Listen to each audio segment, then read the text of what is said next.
So, hey guys, I'm back. As you can see, I kind of fixed my hair a bit, put on some makeup, and, so I don't know where I currently had left off at. I know it was somewhere about where I was explaining that even after all the stuff had happened, I was still getting, people's opinions about it towards the end, and, sorry, and,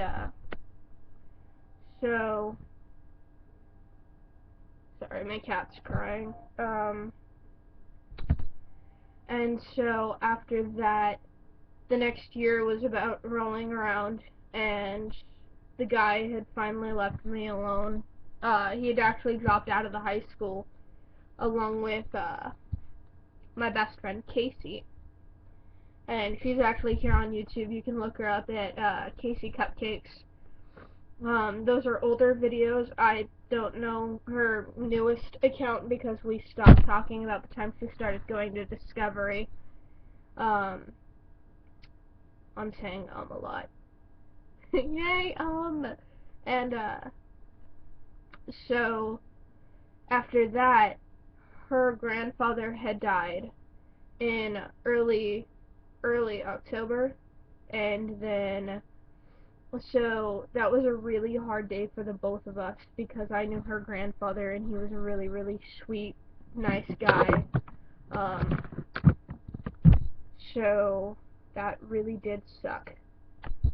And when I got to school, she was bawling her eyes out, and I can't blame her. I would be too. And I know because I'm not kidding you. I'm not trying to make this funny. This is not a joke.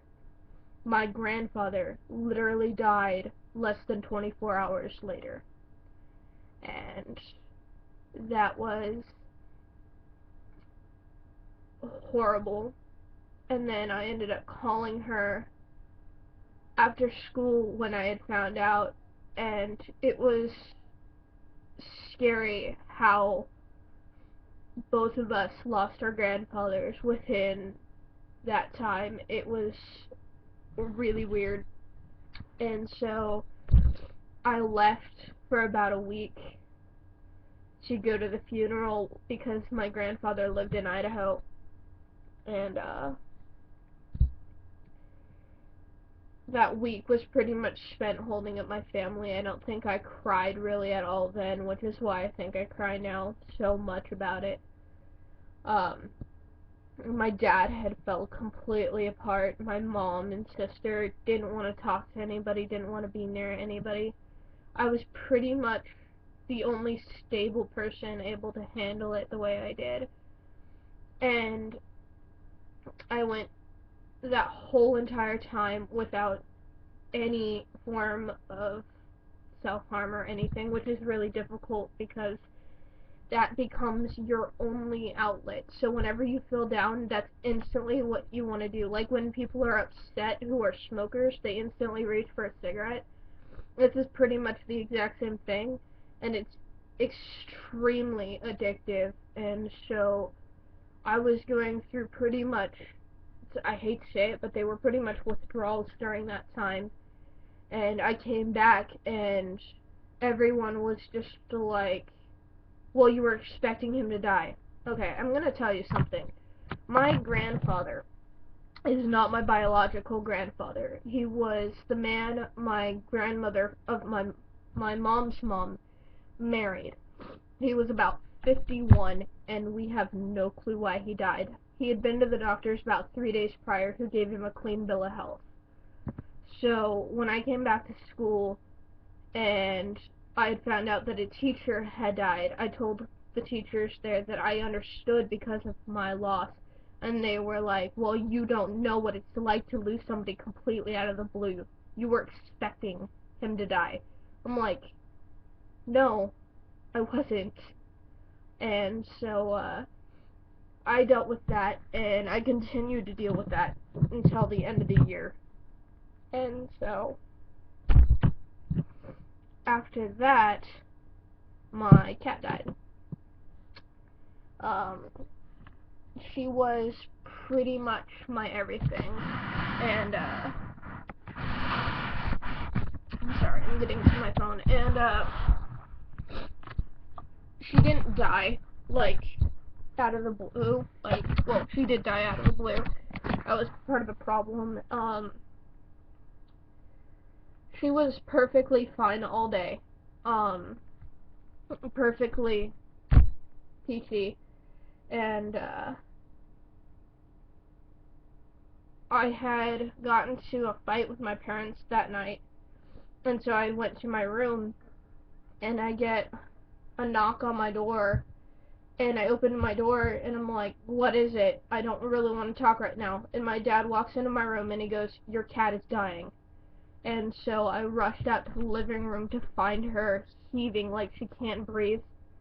Her eyes are glazed over, and she's literally in severe pain. And that sight, I can't get out of my head. I still don't to this day. I've had dreams about it over and over again. And so, that night we rushed her to the animal hospital, and I was trying everything to find a way to save her. And the animal hospital was pretty much like, we can't do anything. We're sorry. And so with that, I just kind of lost it. I still haven't fully gotten used to not having her around. And, that's pretty much been the year, aside from my issues with self-harm and self-injury. I actually did go to counseling, and, I found it was not for me. I'm gonna show you a picture of my cat real quick. So, I don't know if it's gonna show up. That's me and her a long time ago. But, as you see, I still hold on to the pictures. She was literally my everything. She was, whenever I was down like this, she'd always bring me back up. And so, living life without her has been hard. But I've had a lot of support since all of this stuff has happened. But, so that's my story. That's been my life for the past couple of years. Before that, I was just a juvenile delinquent teenager. I got myself into trouble whenever I could. Harassed teachers, you know, whatever. Whatever kids do for fun. And so, yeah. Well, thanks guys for listening.